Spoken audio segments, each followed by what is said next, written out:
Hi hello నమస్తే welcome to sauce TV నేను మీ శివ.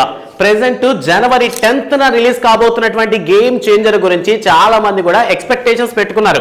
ఇక రీసెంట్ గా వచ్చినటువంటి ట్రైలర్ గానీ చూసుకున్నట్లయితే పిచ్చి పీక్స్ వెళ్ళిపోయింది. అంటే ఒక కమర్షియల్ సినిమాని మనం ఈ లెవెల్లో వస్తుందని ఎక్స్పెక్ట్ చేయలేదు. నార్మల్ గా ఏంటంటే శంకర్ గారి డైరెక్షన్ వచ్చినటువంటి సినిమాలన్నీ కూడాను సొసైటీకి ఒక మెసేజ్ ఓరియంటెడ్ గా ఉండేవి ఒకప్పుడు, నాట్ నౌ.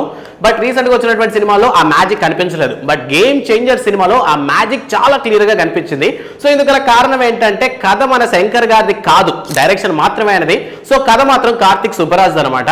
సో యాక్చువల్ గా ఈ సినిమాకి సంబంధించి ప్రెసెంట్ రామ్ చరణ్ హీరోగా, ఖైరా అద్వానీ అండ్ అంజలి హీరోయిన్ గా నటిస్తున్నటువంటి ఈ సినిమాలో రామ్ చరణ్ డ్యూయల్ రోల్ పోషిస్తున్నారు. అండ్ అంతేకాకుండా సినిమాలో ఎస్ సూర్య, శ్రీకాంత్, సముద్రగని లాంటి యాక్టర్స్ కూడా ఉన్నారనమాట. సో అందువల్ల ఏంటంటే సినిమా చేయడానికి కాస్త టైం పట్టింది. అందరూ కూడాను పెద్ద పెద్ద యాక్టర్స్ ఉండటం వల్ల ఓవరాల్ గా సినిమా స్టార్ట్ చేసి 3 years అయిపోయింది. సో మొత్తానికి ఈ 2025 జనవరి 10th రిలీజ్ చేస్తున్నారు. అండ్ తమన్ మావ సంగీతం ఇస్తున్నాడు. బట్ ఈ సినిమాకి సంబంధించి రీసెంట్ గా ఒక కొత్త న్యూస్ సోషల్ మీడియాలో వైరల్ అవుతోంది.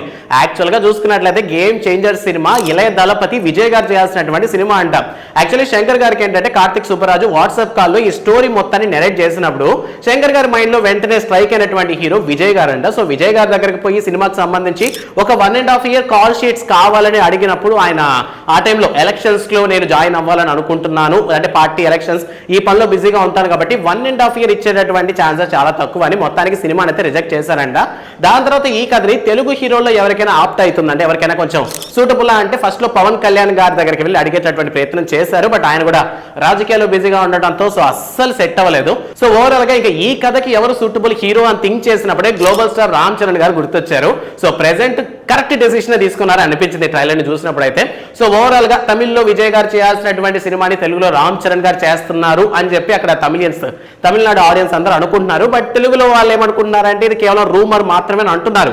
సో ఓవరాల్ గా చూసుకున్నట్లయితే సినిమా అవుట్పుట్ చూసుకున్నట్లయితే ట్రైలర్ ని బట్టి మనకు అర్థమవుతుంది సినిమా ఏ లెవెల్లో ఉండబోతుందో. సో సినిమాకి సంబంధించి పూర్తి డీటెయిల్స్ అంటే సినిమా హిట్ అనేది కన్ఫర్మ్ అయిపోయింది ఆల్మోస్ట్ చూసినటువంటి ట్రైలర్ ప్రకారం. బట్ కలెక్షన్స్ పరంగా ఎంతవరకు దూసుకెళ్లబోతోందని చూడాలి. ఎందుకంటే పుష్ప ఈ మధ్య అన్ని రికార్డ్స్ కొట్టుకుంటూ వచ్చేసింది.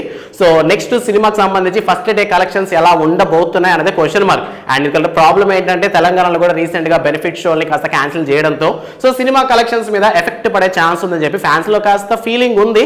బట్ ఓవరాల్ గా సినిమా మీద ఎక్స్పెక్టేషన్స్ ఆ లెవెల్లో ఉన్నాయి. సో నిజంగా ఇది విజయ్ గారికి సూటబుల్ కథ. ఎందుకంటే శంకర్ గారు ఆల్రెడీ నంబర్ అనేటటువంటి స్నేహితుడు అనేటటువంటి సినిమాను ఆల్రెడీ విజయ్ తో తీశారు. సో ఆ క్రమంలో మేబీ దీన్ని కాస్త వదిలేసుకుని ఉండొచ్చు. ఇక దిల్ రాజు గారు చూసుకున్నట్లయితే వారసుడు అనేటటువంటి సినిమాను కూడా తీశారు. సో ఈ క్రమంలో ఆల్రెడీ ఒక సినిమా చేశాం కదా రామ్ చరణ్ దగ్గరకు వచ్చినట్టు ప్రెసెంట్ వర్గాలు అయితే మాట్లాడుతున్నాయి. సో మీ ఒపీనియన్ ప్రకారం ఈ సినిమా ఎవరికి సూటబుల్ గా ఉండేది, విజయ్ గారికా, పవన్ కళ్యాణ్ గారికా, లేదా గ్లోబల్ స్టార్ రామ్ చరణ్ గారికా అనే విషయాన్ని కామెంట్ సెక్షన్ లో మాతో పంచుకోండి. అండ్ ఇలాంటి ఎంటర్టైన్మెంట్ అప్డేట్స్ మీకు ఇమీడియట్ గా కావాలంటే వెంటనే సాస్ టీవీని సబ్స్క్రైబ్ చేసుకోండి. Thanks for watching.